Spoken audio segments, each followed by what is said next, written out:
Wusstest du, dass die Beweglichkeit deiner Hüfte einen wichtigen Beitrag für die Linderung deiner Rückenschmerzen beitragen kann? In diesem Video zeige ich dir, wie du die Beweglichkeit deiner Hüfte verbessern kannst, mehr Muskelkraft bekommst und gleichzeitig Rückenschmerzen linderst. Die Hüftgelenke sind neben den Schultergelenken die beweglichsten Gelenke in unserem Körper. Das Problem heutzutage ist, dass man sich viel zu wenig in den Ende dem Bewegungsausmaß bewegt. Und alles, was man nicht in voller Ausmaß nutzt, baut der Körper um. Je weniger du die volle Beweglichkeit nutzt, desto eingeschränkter wird man auch. Dazu gibt es neue Studien, die zeigen, dass Patienten, die Rückenschmerzen haben, auch eine Bewegungseinschränkung an der Hüfte haben. Andere Studien zeigen, dass Patienten mit Rückenschmerzen, wenn die Übungen für die Hüfte machen, dass dann auch die Rückenschmerzen weniger werden. Und wenn du wissen willst, welche Übungen du für die Hüfte machen kannst, um beweglicher zu werden und weniger Schmerzen am unteren Rücken zu haben, dann bleib dran, das zeige ich dir jetzt. Und wir beginnen gleich mit der Rückenlage. Du legst dich auf den Boden, kannst auch so einen kleinen Kissen unter den Kopf platzieren, einfach, dass es für dich ein bisschen entspannter ist. Mit dieser Übung wirst du gleichzeitig deinen Bauchmuskel trainieren, die Hüftrotatoren trainieren und auch der Hüftbeuger. So, leg dich mal auf den Rücken hin. Und jetzt bringst du beide Beine gleichzeitig in 90 Grad. 90 Grad nach oben und auch 90 Grad in den Kniegelenke. Das ist jetzt ein bisschen die schwierigste Variante dazu. Wenn du das nicht hinbekommst, keine Sorge, ich zeige dir gleich eine leichtere Variante. So, deine Hände lässt du jetzt auf dem Boden, damit bekommst du ein bisschen mehr Stabilität von dem Rumpf. Bauch ist angespannt, dass du nicht in Hohlkreuz fällst. Jetzt lässt du ein Bein in 90 Grad. Das wird dafür sorgen, dass das Becken stabiler bleibt. Und mit der anderen Hüfte machst du jetzt eine kreisende Bewegung. Nach unten strecken und beugen nach oben. Nach unten, nach außen drehen, so weit wie du kannst raus. Nach unten mit dem gestreckten Knie und dann wieder gebeugt nach oben bringen. Es geht hauptsächlich darum, dass du diese kreisende Bewegung der Hüfte ausübst und so weit wie du kannst die Bewegung Ausmaß auch erweitern kannst. Ganz weit nach unten, wieder nach oben. In dem Moment, wo du die Hüfte nach außen drehst, hast du einen Effekt auf den Piriformis, auf die Adduktoren, die innere Muskulatur. Das ist jetzt der Hüftbeuger, die aktiviert wird und jetzt wieder nach oben hin. Mit dieser einer Übung trainierst du sozusagen fast alle wichtigste Muskelgruppe deiner Hüfte. Diese Bewegung machst du jetzt 10 Mal in eine Richtung und dann in die andere Richtung. Das heißt, erst strecken und dann nach außen drehen und wieder reinbringen. Im Grunde genommen trainierst du die gleiche Muskulatur, aber davor hast du die konzentrisch geübt und jetzt exzentrisch oder umgekehrt, je nach Muskelgruppe. Und auch hier machst du dann nochmal 10 kreisende Bewegungen. Wenn du die Bewegung zu Ende hast, kurze Pause, Beine ablegen, tief ein, tief ausatmen und den gleichen Spaß nochmal auf die andere Seite. 90 Grad zur Stabilität, deine Hände bleiben auf dem Boden, nach außen drehen, bis nach unten kommen und dann wieder hoch. Nicht selten passiert bei dieser Bewegung, dass die Patienten so eine Art von Knacken in der Hüfte spüren. Du musst dir keine Sorgen machen, das ist keine Zeichen für Schwäche oder dass es irgendwas kaputt geht. Das hat nur mit deiner Muskulatur und die Spannung deiner Muskulatur zu tun. Auch hier 10 Mal in eine Richtung drehen. Und dann die gleiche Übung in die Gegenrichtung. Das heißt, erstmal das Knie strecken, nach unten weit aufmachen, nach außen die Hüfte drehen und wieder nach innen reinbringen. Vor allem, wenn du jetzt nach unten kommst, wirst du auch deutlich deinen Bauchmuskel spüren. Und dadurch hast du dann halt auch unter anderem einen positiven Effekt auf deinen Rückenschmerzen. Achte aber darauf, dass in dem Moment, wo du das Bein nach unten bringst, dass du nicht zu doll in Hohlkreuz fällst. Wenn diese Variante der Übung für dich zu schwer ist, dann ist es überhaupt kein Problem, dass du ein Bein auf dem Boden lässt und die gleiche Bewegung nochmal wiederholst. Aber dadurch, dass jetzt ein Bein auf dem Boden ist, ist es deutlich leichter, beziehungsweise kann das Einstieg dienen, wenn die andere Variante zu schwer ist. Wichtig ist eher die Ferse auf den Boden drücken, damit hast du jetzt eine stabile Grundlage und jetzt nach außen drehen, komplett so weit wie du kannst. Langsam das Bein strecken, Gestreckt nach unten, nicht ablegen auf dem Boden und wieder beugen. Und dann machst du diese Variante 10 Mal in einer Richtung drehen. Wenn du die 10 Wiederholungen fertig hast, dann machst du das gleiche nochmal in die Gegenrichtung. Das heißt, zuerst das Bein strecken, dann so eine kreisende Bewegung nach außen, vor allem diese Drehbewegung, die brauchen wir, und dann wieder die Hüfte reinbringen. Wenn du jetzt halt in diese Richtung kommst, achte darauf, dass du vom Gesäß her, vom Rumpf, nicht komplett vom Bogen wegkommst. Wieder beugen und dann wieder runter. Also Training für Bauch und Hüfte gleichzeitig. Vor allem die Drehbewegung in der Hüfte wird sehr häufig vernachlässigt. Und genau diese Bewegung wird zum Beispiel von dem Piriformis oder von der tiefen Glutealmuskulatur gesteuert. Diese Muskeln haben auch Einfluss auf die Stabilität vom Becken und unteren Rücken. Deshalb solltest du diese Übung auch in deinen Trainingsplan mit integrieren. Und eine gute Möglichkeit, es zu machen, ist, wenn du dich auf den Bauch hinlegst. So, du legst dir als erstes auf den Bauch.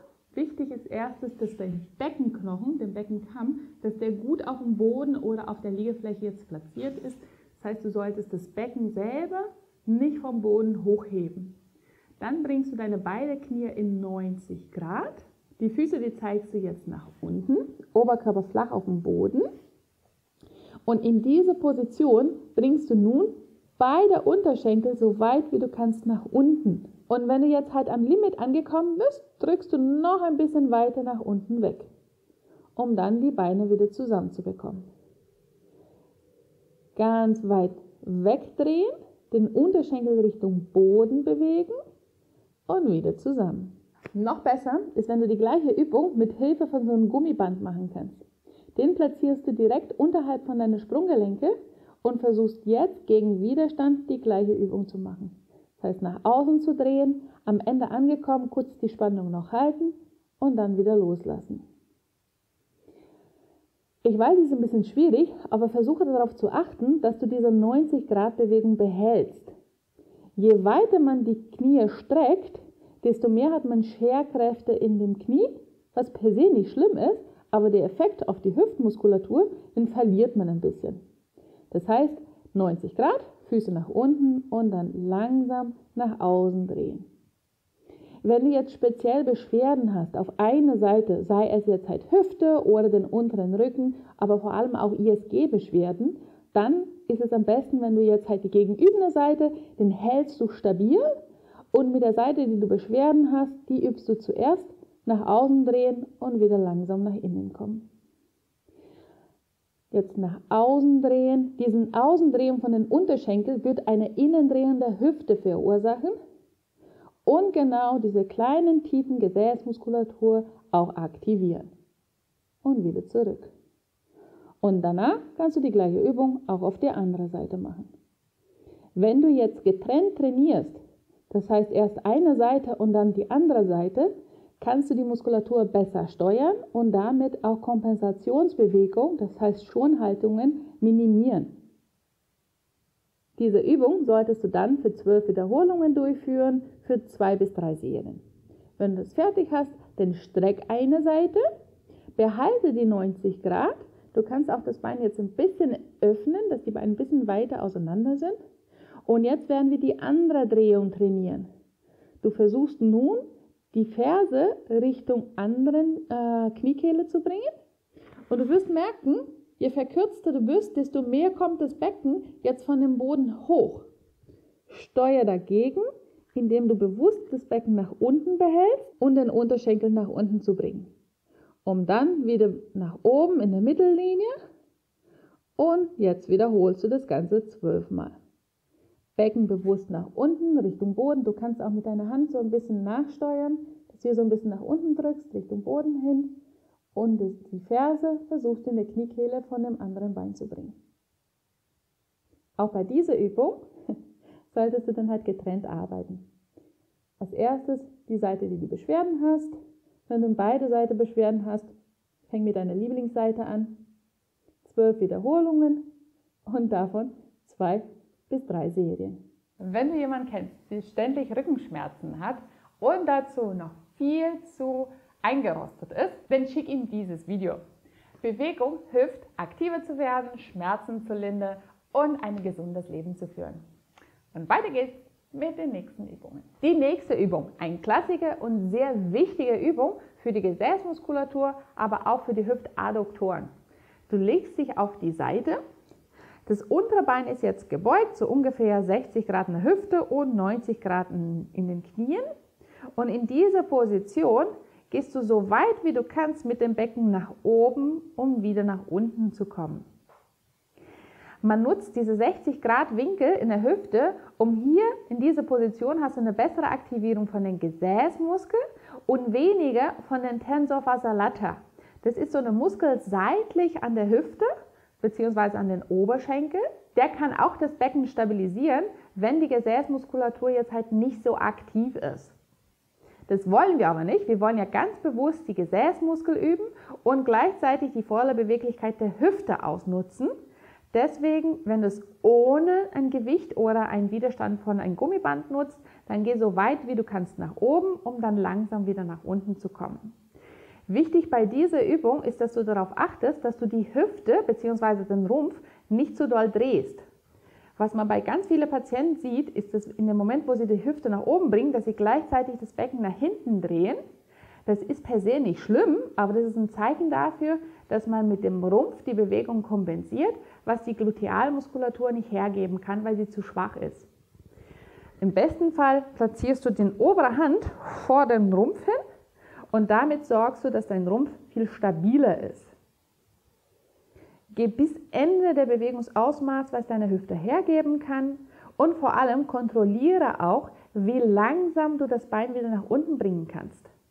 Genau diese kontrollierten Runterkommen trainiert die exzentrische Bewegung der Glutealmuskulatur. Das heißt, du gewinnst an Kraft, aber gleichzeitig auch an Muskellänge. Und ebenfalls bei dieser Bewegung solltest du nun 12 bis 15 Wiederholungen durchführen. 2 Serien sind dann ausreichend. Wenn du es auf einer Seite fertig hast, selbstverständlich auch die andere Seite trainieren. Und auch hier solltest du dann 2 Serien durchführen von 12 Wiederholungen. Und die nächste Übung geht nun um die Streckung der Hüfte, aber gleichzeitig auch ein Training für den Rückenstrecker. Dafür solltest du jetzt in Vierfüßlerstand kommen. Füße sind aufgestellt auf dem Boden, deine Hände ungefähr unterhalb von der Schulter und in dieser Position solltest du nun die Hüfte strecken. Du solltest es aber jetzt speziell für die Gesäßmuskulatur mit dem gebeugten Knie machen, weil dadurch hast du mehr Hüftstrecken, die jetzt halt von den Gesäßmuskeln kommen und somit Einfluss auf deine Rückenschmerzen hat und nicht so viel von den hinteren Oberschenkelmuskeln. Also Hände nach unten, der Bauch ist angespannt und auch die Rückenmuskulatur ist angespannt, damit du nicht in Hohlkreuz kommst, aber auch nicht in so eine Überstreckung reingehst. Füße, die sind jetzt halt aufgestellt und wenn du jetzt halt die rechte Seite trainierst, die linke Zehen, die sollen jetzt richtig gegen den Boden drücken. Also, wenn du die Übung machst, achte darauf, dass die Hüfte mindestens in eine Linie ist mit deinem Rumpf, dass du nicht in Hohlkreuz reinfällst und dann, wenn du das stabil halten kannst, hier noch weiter nach oben, Ferse Richtung Decke zu bringen. Behalte die 90 Grad, dann hast du auch eine größere Aktivierung von der Muskulatur. Je gebeugter das Knie ist, desto leichter ist die Übung. Und spann Bauchmuskulatur und Rücken auch an, dass du mit dem Rumpf nicht so nach hinten wegweichst. Das heißt, der Rumpf bleibt stabil, Knie bleibt gebeugt, nur von der Mitte der Bewegung und wieder nach oben gehen. Ferse Richtung Decke bringen. Denk dran, Bauch anspannen, Rücken anspannen. 12 Wiederholungen in dieser Position. Wenn du Schwierigkeiten hast, in den Vierfüßlerposition zu kommen, dann zeige ich dir jetzt eine Variante dazu. Übungen im Vierfüßlerstand werden sehr häufig sowohl für die Hüfte als auch für die Rückenmuskulatur genutzt. Das Problem ist, dass viele Patienten gar nicht in diese Position überhaupt reinkommen. Eine mittlere Variante, die jetzt nicht ganz so leicht ist im Stehen, ist, wenn du statt auf dem Boden kniest, dass du den Oberkörper auf eine Lehne ablegst oder wenn du jetzt halt auf dem Boden bist, kannst du auch dein Bettkante nutzen. Platziere deine Handfläche nach unten, Versuche aber in dieser Position den Rumpf stabil zu halten. Auch hier will man sowohl den Hohlkreuz als auch die Überstreckung der Lendenwirbelsäule vermeiden. Füße sind aufgestellt, damit bekommst du mehr Stabilität. Dein Knie sind 90 Grad und in diese Position nach oben. Du wirst merken, indem du versuchst, das Becken bzw. den Rumpf stabil zu halten, dass du da auch eine große Aktivität von deiner Bauchmuskulatur spürst. Diese Variante ist jetzt auch deutlich leichter. Deshalb versuche man mindestens 15 Wiederholungen hinzubekommen. Und davon 2 Serien. So weit wie du kannst die Hüfte nach oben bringen. In dem Moment, wo du hier bist, solltest du idealerweise auf die vordere Seite der Hüfte eine leichte Dehnung spüren, aber nicht in Hohlkreuz gehen. Rumpf stabil und wieder nach unten. Wenn du mit der einen Seite fertig bist, selbstverständlich auch die andere Seite trainieren. Knie 90 Grad und dann den Fuß so schräg nach oben. Und für die letzte Übung brauchst du einen rutschigen Boden und Socken an deinen Füßen. Es geht jetzt nur darum, dass wir die Spreizung der Hüfte, die Adduktorenmuskulatur und auch die Abduktoren trainieren. Im besten Fall bist du in der Lage, die Übung ohne Unterstützung vom Stuhl zu machen. Wenn es nicht geht, kannst du die gerne nutzen. Lieber ist, eine Übung sauber durchzuführen, als volle Kompensation und Ausweichbewegungen, aber dafür die volle Wiederholungszahl. Also aufrechter Stand. Deine Hüfte sind jetzt hüftbreit auseinander, deine Beine. Deine Hände kommen als erstes am Rumpf. Und jetzt achte darauf, dass die Seite, die du trainieren willst, da soll der Fuß immer nach vorne zeigen und nicht ausgleichen nach außen. Das wäre eine Kompensationsbewegung. So, in dieser Position bringst du nun das Bein so weit wie du kannst weg. Dein Standbein, die wird jetzt halt nach vorne zeigen, da gehst du in die Beugung rein. Dein Oberkörper ist gerade, so weit wie möglich. Und in dieser Position wirst du erst eine Dehnung der Leiste spüren. Dein kompletten Fuß ist auf dem Boden. Du bleibst in dieser Position für 3 Sekunden, um dann das Bein wieder reinzubringen. Wenn du jetzt nach außen weggehst, dieses Kontrollieren der Dehnung, dazu nutzt diese Muskulatur, aber wenn du das Bein wieder reinbringst, das Bein, das arbeitet, das ist dein Standbein. Also hier Kraft, Adduktoren anspannen und das Bein wieder reinbringen. Je weiter du gehst, selbstverständlich, je schwerer ist die Übung. Du musst es nicht tun, geh nur so weit, wie das für dich noch sicher ist. Aber denk dran, du wirst nur besser, wenn du auch deine Muskulatur herausforderst. Und um diese Herausforderung hinzubekommen, kannst du sehr gerne dich an einem Stuhl noch festhalten oder am Tisch. Dann nutzt du jetzt halt diesen Tisch oder den Stuhl, um dich so ein bisschen festzuhalten und hier dann wieder reinzukommen. Somit hast du auch eine bessere Aktivität der Muskulatur, weniger Ausgleichbewegungen und gleichzeitig optimierst du deinen Trainingseffekt. Ebenfalls hier auch die andere Seite trainieren, immer beide Seiten. Der Fuß zeigt nach vorne. Auch dein Übungsbein sollte jetzt halt mit dem Fuß nach vorne gezeigt haben. Die eine Hand lässt du jetzt in der Hüfte, damit bekommst du eine bessere Steuerung bzw. eine Wahrnehmung der Bewegung, dass du nicht so weit nach hinten mit dem Gesäß abweichst. In der Kniebeugen gehen, Ferse nach außen rutschen, bis du die Dehnung in der Leiste bekommst. Aufrechter Körperhaltung und wieder rein. Und diese Bewegung solltest du genauso wie die anderen Übungen auch 12 Mal wiederholen. Denke dran, wenn du am Ende angekommen bist, dass du diese Dehnung auch ein bisschen zulässt und ein paar Sekunden in dieser Position bleibst, bevor du die nächste Wiederholung wieder durchführst. Diese Übungen sorgen dafür, dass deine Hüften nicht nur beweglicher werden, aber vor allem auch stärker. Je stärker und mehr Muskelmasse man hat, desto besser und unabhängiger kann man leben. Danke fürs Zuschauen. Wir sehen uns wieder beim nächsten Video. Tschüss!